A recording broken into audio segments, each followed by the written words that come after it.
ಮಾನ್ಯ ಅಧ್ಯಕ್ಷರೇ, ನಮ್ಮ ರಾಜ್ಯದ ಮುಖ್ಯಮಂತ್ರಿಗಳು ಸನ್ಮಾನ್ಯ ಸಿದ್ದರಾಮಯ್ಯನವರು ಕರ್ನಾಟಕದ ಇತಿಹಾಸದಲ್ಲೇ ಒಂದು ದಾಖಲೆಯನ್ನ ನಿರ್ಮಾಣ ಮಾಡಿದ್ದಾರೆ. ಅಂದರೆ ರಾಜ್ಯದ ಜನತೆಗೆ ಅವರು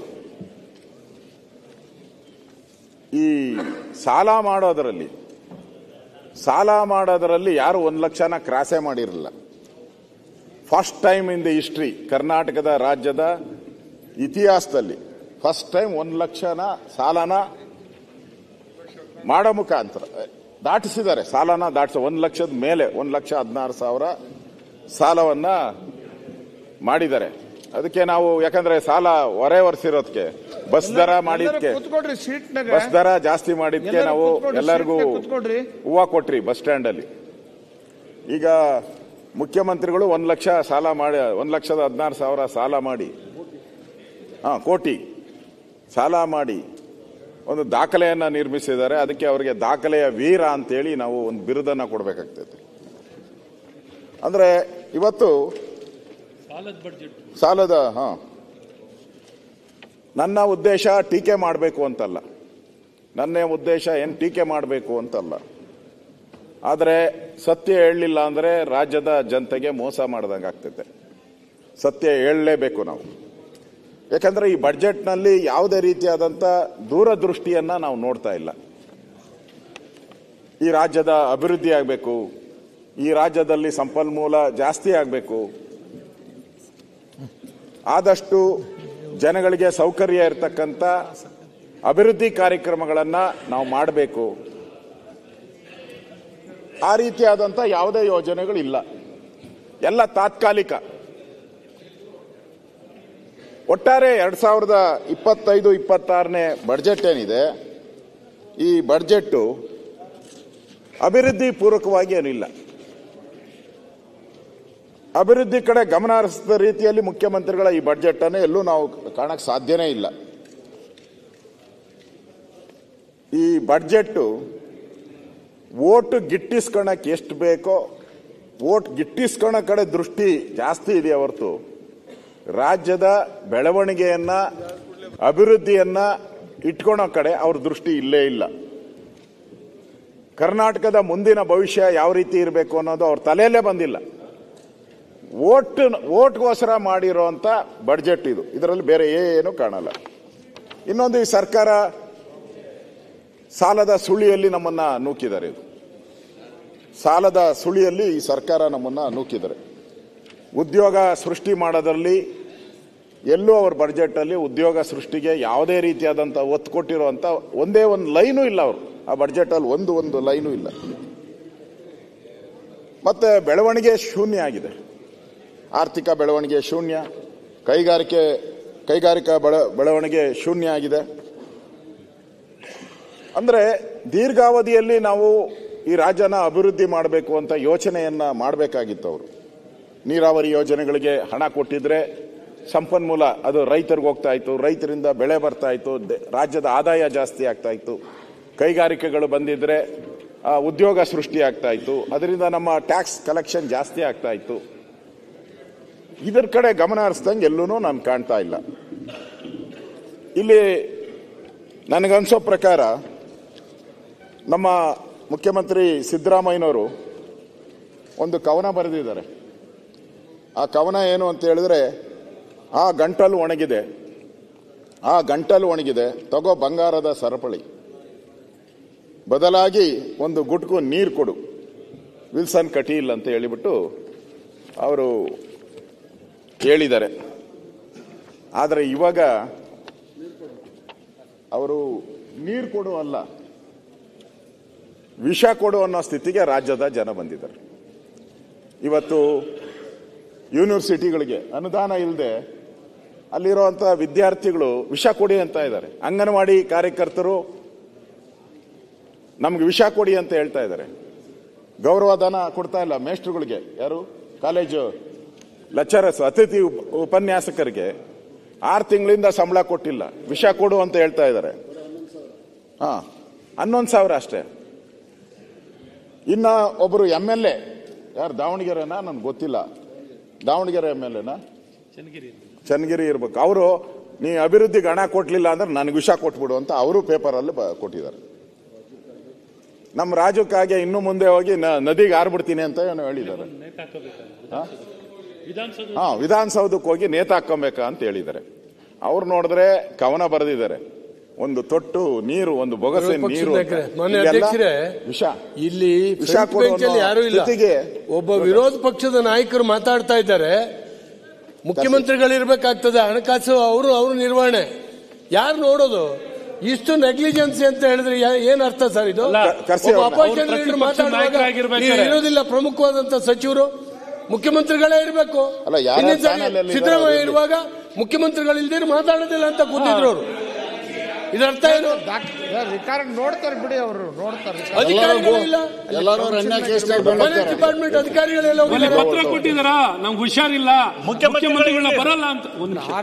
ಅಲ್ಲ ಸರ್, ನಿಮ್ ಸಭಾಧ್ಯಕ್ಷರಿಗೆ ಏನಾರು ಮುಖ್ಯಮಂತ್ರಿ ಪತ್ರ ಕೊಟ್ಟಿದಾರ? ಮಾತಾಡ್ಬೇಡಿ, ನಮ್ಗೇನೋ ಹುಷಾರಿಲ್ಲ, ನಾನ್ ಬರ್ಲಿಕ್ಕಾಗಲ್ಲ ಅಂತ ಏನೋ ನಿಮ್ಗೇನೋ ಪತ್ರ ಕೊಟ್ಟಾರ? ನಾಯಕರು ಮಾತಾಡ್ಬೇಡಿ, ಏನಾರು ಕೇಳಿದ್ರೆ ನಿಮ್ಮ ಪರ್ಮಿಷನ್ ತಗೊಂಡಿದಾರ? ಪ್ರತಿಪಕ್ಷ ನಾಯಕರು ಮಾತಾಡ್ತಿರ್ಬೇಕಾದ್ರೆ ಮುಖ್ಯಮಂತ್ರಿಗಳು ಇರ್ಬೇಕು, ಆರ್ಥಿಕ ಸಚಿವರು ಕೂತ್ಕೋಬೇಕು. ಇನ್ಯಾರಿಗೆ ಮಾತಾಡೋದು ಸರ್? ಫೈನಾನ್ಸ್ ಸೆಕ್ರೆಟರಿ ಕೂಡ ಇಲ್ಲ ರೀ ಅಲ್ಲಿ ಇದರಲ್ಲಿ. ಯಾರಿದ್ದಾರೆ ಫೈನಾನ್ಸ್ ಸೆಕ್ರೆಟರಿ? ಪ್ರತಿಪಕ್ಷದ ನಾಯಕರು ಈಗ ಮಾತಾಡಬೇಡಿ, ಅವ್ರು ಬರ್ಲಿ ಮತ್ತೆ ಮಾತಾಡಿ ಸರ್. ನೀವು ಏನ್ ಸರ್ ಇದು? ಫೈನಾನ್ಸ್ ಅವರು ಇಲ್ಲ, ಯಾರು ಇಲ್ಲ.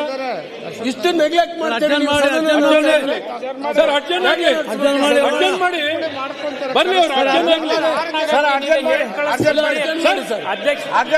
ಅರ್ಜೆಂಟ್ ಮಾಡಿ ನಾಗೇಂದ್ರ ಅರ್ಜೆಂಟ್ ಮಾಡಿ. ಅಲ್ಲ ಸರ್, ಅರ್ಜೆಂಟ್ ಆಗ್ಬೇಕು. ಸದನದ ಗೌರವ ಕಾಪಾಡೋದು ಅಲ್ಲ ಸರ್, ಸದನದ ಗೌರವ ಕಾಪಾಡೋದು ನಿಮ್ ಕರ್ತವ್ಯ ಸರ್. ಈ ರೀತಿ ಮಾಡ್ತಿದ್ದಾರೆ 6 ಜನ ಅಲ್ಲ ಸರ್, ಈ ರೀತಿ ನೀವು ನಡೆಸೋದು. ಅಲ್ಲಿ ಫೈನಾನ್ಸ್ ಸೆಕ್ರೆಟರಿ ಇಲ್ಲ, ಮುಖ್ಯಮಂತ್ರಿಗಳಿಲ್ಲ, ಏನ್ ಹೇಳ್ತಾರೆ ಹೇಳಿ ಸರ್? ಮಾತಾಡ್ಲಿ, ಮೈಕ್ ಹಾಕಲಿ, ಮಾತಾಡ್ರಿ ಹೇಳಿ ಸರ್. ಫ್ರಂಟ್ ಲೈನ್ ಅವ್ರ ವಿರೋಧ ಪಕ್ಷ ನಾಯಕರು ಈಗ ಯಾವುದೆಲ್ಲ ವಿಚಾರ ಎತ್ತುತ್ತಾರೆ ಅದನ್ನೆಲ್ಲ ನಾವು ನೋಟ್ ಮಾಡಿ ಮುಖ್ಯಮಂತ್ರಿಯವರ ಕೈಯಿಂದ ಉತ್ತರ ಕೊಡಿಸುತ್ತೇವೆ. ಮುಖ್ಯಮಂತ್ರಿಯವರಿಗೆ ಮಾಡ್ತಾ ಇದ್ದೀನಿ. ಈಗ ಅವರು ಪ್ರಾರಂಭ ಮಾಡಿದ್ರು, ಮಾಡ್ತಾ ಇದ್ದೀನಿ. ಹಲವಾರು ಸಂದರ್ಭದಲ್ಲಿ ನೀವು ಅಧಿಕಾರದಲ್ಲಿ ಇದ್ದಾಗಲೂ ಇದೇ ಒಂದು ಪ್ರಸಂಗ ಬಂದಿದೆ. ಅವ್ರು ಮಾತಾಡಿದ್ರಲ್ಲ, ಏನ್ ಮುಖ್ಯಮಂತ್ರಿಯವರು ಓದಿದ್ರು, ಕವಿತೆ ಓದಿದ್ರು. ಈಗ ಅದು ನೋಟ್ ಮಾಡಿ ಏನು ವಿಚಾರ ಸಮಸ್ಯೆ ಇರ್ಲಿಕ್ಕೆ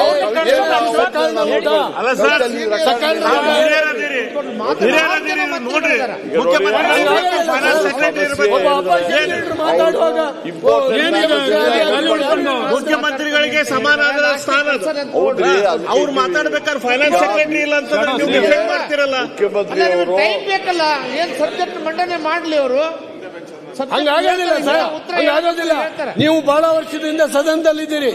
ಒಬ್ಬ ಅಪೋಸಿಷನ್ ಲೀಡರ್ ಮಾತಾಡಬೇಡಿ ಸರ್. ನೀವು ಮಾಡಬಾರ್ದು. ಕಳಿಸಿದೀವ್ರಿ, ಬರ್ತಾರೆ, ಹೇಳಿ ಕಳಿಸಿ. ಎಲ್ಲಿದ್ದಾರೆ?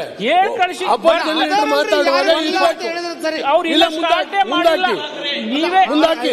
6 ಜನ ಸ್ಟಾರ್ಟೇ ಮಾಡಿಲ್ಲ, ಹೋಗ್ತಾ ಇದ್ದೀರಿ. ಮಾಡ್ಕೊಂತಾರ.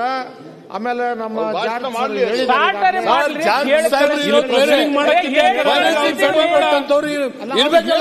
ಮಂಡನೆ ಮಾಡಿದ್ಮೇಲೆ ನಿನ್ನೆ 2 ದಿವಸ ಸುಮಾರು 7-8 ತಾಸು ಆಗಿದೆ. ಈಗ ಮಾತಾಡ್ಲಿ, ಗೌರವ ಕಾಪಾಡಬೇಕು. ಅವರೆಲ್ಲ ಸ್ಪಷ್ಟವಾಗಿ ಹೇಳಬೇಕು. ನೋಡಿಕೊಂಡು ಓದಿಕೊಂಡೇ ಬಡ್ಜೆಟ್ ಬಗ್ಗೆ ಮಾತಾಡ್ತಿರ್ಬೇಕಾರೆ ಫೈನಾನ್ಸ್ ಅಧಿಕಾರಿಗಳಿಲ್ಲ, ಮುಖ್ಯಮಂತ್ರಿ ಇಲ್ಲ, ಆರ್ಥಿಕ ಸಚಿವರಿಲ್ಲ. ಬಂದ್ರೆ ಇನ್ನೊಬ್ರು ಸಚಿವರು ಬಂದ್ರು, ಇನ್ನೊಬ್ರು ಸಚಿವರು ತಗೊಂಡು ನಾವೇನ್ ಮಾಡೋಣ? ಇರ್ಲಿ, ಕರೆಸ್ತಾರೆ ಸಚಿವರು ತಗೊಂಡು ನಾವೇನ್ ಮಾಡೋಣ? ಮಾತಾಡ್ರಿ. ಮಾತಾಡೋದಿಲ್ಲ ಅಂತ ಕೂತಿದ್ರು ಅವರು. ಪ್ರತಿಪಕ್ಷ ನಾಯಕರೇ ಮಾತಾಡ್ರಿ ಸಬ್ಜೆಕ್ಟ್ ಹೇಳ್ತಾರೆ. ಅಲ್ಲಿ ಸಣ್ಣ ಹುಡುಗರು ಅವರೆಲ್ಲ ನೋಡ್ಕೊಂತಾರೆ, ಮಾತಾಡ್ತಾರೆ, ಉತ್ತರ ಕೊಡುವಾಗ ಹೇಳ್ತಾರೆ. ನೀವೆಲ್ಲ ಕಟ್ಟ ಹಿಡಿದ್ರಿ ಹಂಗ. ನಿನ್ನೆ ಎರಡು ದಿವಸ ಸಭೆ ರಾತ್ರಿ 8 ತನಕ 9 ತನಕ ನಡೆಸ್ತದವಿ. ಈಗ ಇದ್ರಾಗ ಯಾಕೆ ಟೈಮ್ ವೇಸ್ಟ್ ಮಾಡ್ತೀರಿ? ನೀವು ಹೇಳಿದಂತ ಸಬ್ಜೆಕ್ಟ್ ಅಲ್ಲಿ ಬಂದ್ರೆ ಆಯ್ತಲ್ಲ. ನೀವು ಹೇಳಿದಂತ ಅವ್ರು ಏನ್ ಮಾತಾಡ್ತಾರೆ ಅದನ್ನ ನೋಡ್ಕೊಂಡು ಅವ್ರು ಉತ್ತರ ಕೊಡ್ತಾರೆ. ಯಾಕೆ ಮಾಡ್ತೀರಿ? ಯಾರು ಇರೋದ್ ಬೇಡ. ಅವರು ಜನ ಇದ್ದಾರೆ, ಎಲ್ಲ ಇದ್ದಾರೆ. ಎಲ್ಲದಾರ ಹೇಳ್ತಾರೆ. ಅಶೋಕಣ, ಇಷ್ಟು ನೆಗ್ಲಿಜೆನ್ಸ್ ನಿಮ್ಗೆ ಸ್ವಲ್ಪ ಇದ್ರೆ ನೋಡಪ್ಪ. ಇದು ಸದನ ಹೌಸ್ ನಡೆಯುವಾಗ ನೀವು ಎಲ್ಲ ಇಷ್ಟ ಮಾಡ್ತೀರಿ. ಕುತ್ಕೊಳ್ರಿ. ನಿನ್ನೆ ಸುಮ್ನೆ 8 ತಾಸು ನಿನ್ನೆ ಟೈಮ್ ವೇಸ್ಟ್ ಆಗಿದೆ. ಇವತ್ತು ಉಳಿದವರಿಗೆಲ್ಲ ಮಾತಾಡಕ್ಕೆ ಅವಕಾಶ ಮಾಡ್ಕೊಡ್ರಿ.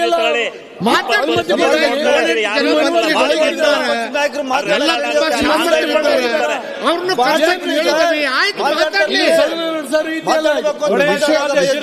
ನೋಡಿ ಸಬ್ಜೆಕ್ಟ್ ಮಂಡನೆ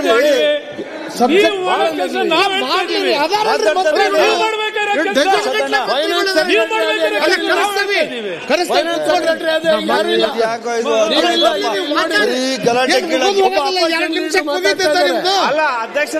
ಈಗ ಅರ್ಧ ತಾಸನೇ ಮುಗಿಸ್ತೀರೇನ್ರಿ ನೀವು?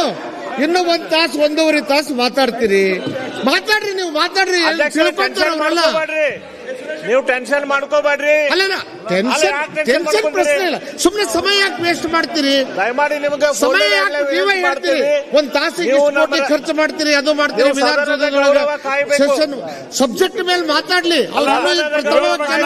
ಸಾಕಷ್ಟು ಜನ ಮಾತಾಡೋದಾರ, ಈ ಕಡೆನೂ ಮಾತಾಡೋದಾರ. ಈಗ ಚಾಲು ಆಗಿದೆ. ಈಗ ಮಾತಾಡ್ಲಿ, ಪ್ರತಿಪಕ್ಷದ ನಾಯಕರು ಮಾತಾಡ್ಲಿ. ಮುಖ್ಯಮಂತ್ರಿಗಳು ಬರೋ ತನಕ ನಾವು ಮಾತಾಡ ಬರ್ಲಿ.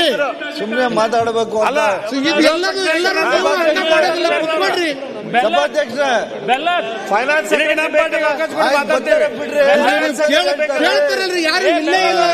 ಎಷ್ಟು ಜನ ಮಂತ್ರಿಗಳಿದಾರ ನೋಡ್ರಿ, ಎಣಿಸ್ಕೊಡ್ರಿ. ಇಷ್ಟು ಜನ ಮಂತ್ರಿಗಳಿದಾರಪ್ಪ. ಫೈನಾನ್ಸ್ ಡಿಪಾರ್ಟ್ಮೆಂಟ್ ಅವ್ರು ಬೇಕಲ್ಲ. ಆಯ್ತು, ಬರ್ದು ನಿಮಗೆ ಟೈಮ್ ಸಿಗೋದಿಲ್ಲ. ಸಮಯ ಸಾಕಷ್ಟು ಕೊಟ್ಟಾಗಿದೆ. ಸಮಯ ಕೊಟ್ಟಾಗಿದೆ. ಮಾತಾಡ್ಲಿ, ನೋಡ್ಕೊಂಡು ಉತ್ತರ ಕೊಡುವಾಗ ಹೇಳ್ತಾರೆ. ಏನ್ ಎಲ್ಲದಕ್ಕೂ ನೀವು ಮಾಡಿದ್ರೆ ಸನ್ಮಾನ್ಯ ಸಭಾಧ್ಯಕ್ಷರೇ, 2ನೇ 3ನೇ ಬರ್ಬೇಕಲ್ಲ ಸ್ವಾಮಿ, ದಯವಿಟ್ಟು ಅಧ್ಯಕ್ಷರೇ ಎಲ್ಲ ಮಂತ್ರಿಗಳ ಮಾತಾಡ್ಲಿ. ವಿರೋಧ ಪಕ್ಷ ನಾಯಕರು ಅಧ್ಯಕ್ಷರೇ ಬರ್ಬೇಕಲ್ರಿ, ಕೂತ್ಕೊಳ್ಬೇಕಲ್ಲ ಅಟ್ಲೀಸ್ಟ್. ಅಲ್ರಿ ಸಭಾಧ್ಯಕ್ಷ ಇಷ್ಟು ಜನ ಎಲ್ಲ ಮುಖ್ಯಮಂತ್ರಿಗಳು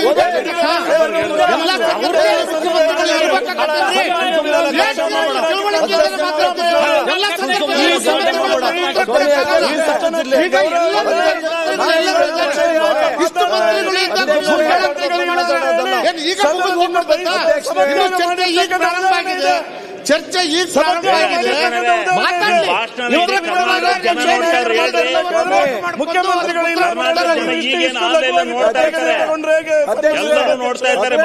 ಮಂತ್ರಿ ಅವರೇ, ಅವರು ಮಂತ್ರಿ ಅಲ್ಲ. ಅದೇನು ಗೊತ್ತಿಲ್ಲ. ಈಗ ಎಲ್ಲಾ ಮಂತ್ರಿಗಳು ಚಾಲೂ ಮಾಡಿದ್ದೀರಿ, ಕೈ ಮುಗಿದಿರ ABCD ಶುರು ಮಾಡಿದ್ದೀರಿ. ನೋಡಿದ್ವಿ, ಕರೆಸ್ತೀವಿ. 15 ಜನ ಮಂತ್ರಿ ಇದ್ರೆ ಮುಖ್ಯಮಂತ್ರಿಗಳು ಸನ್ಮಾನ್ಯ ಚೆಲುವರಾಯಸ್ವಾಮಿ ಅವರಿಗೆ ಇಷ್ಟಪಡ್ತೀನಿ. ನೀವೇ ಹೇಳ್ತೀರಿ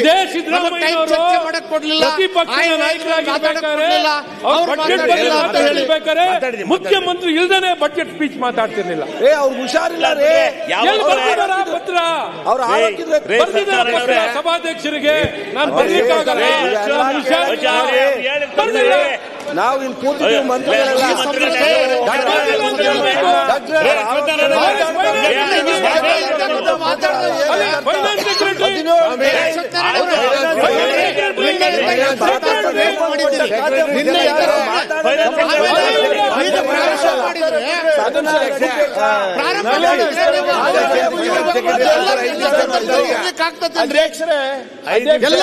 ಎಲ್ಲಾ ಸಂದರ್ಭದಲ್ಲಿ ಮುಖ್ಯಮಂತ್ರಿಗಳು ಇರ್ಲಿಕ್ಕಾಗಲ್ಲ. ಇಷ್ಟು ಜನ ಮಂತ್ರಿಗಳಿದಾರ, ನೀವ್ ಏನ್ ಹೇಳಿದ್ರು ಮಾತಾಡ್ರಿ.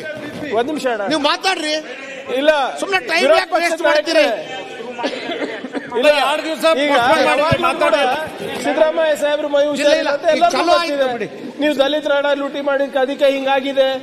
ಏನ್ ಮನುಷ್ಯನ ಮಾನ್ಯತೆ ಇದೆಯಾ? ಪತ್ರ ಬರ್ತಿಲ್ಲ, ಗೊತ್ತಿಲ್ವಾ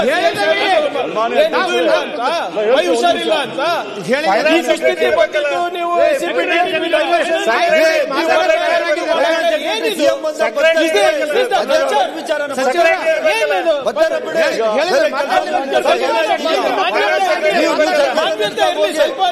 ಫೈನಾನ್ಸ್ ಸೆಕ್ರೆಟರಿ ಇರ್ಬೇಕಲ್ಲ. ಅಲ್ಲ ಫೈನಾನ್ಸ್ ಸೆಕ್ರೆಟರಿ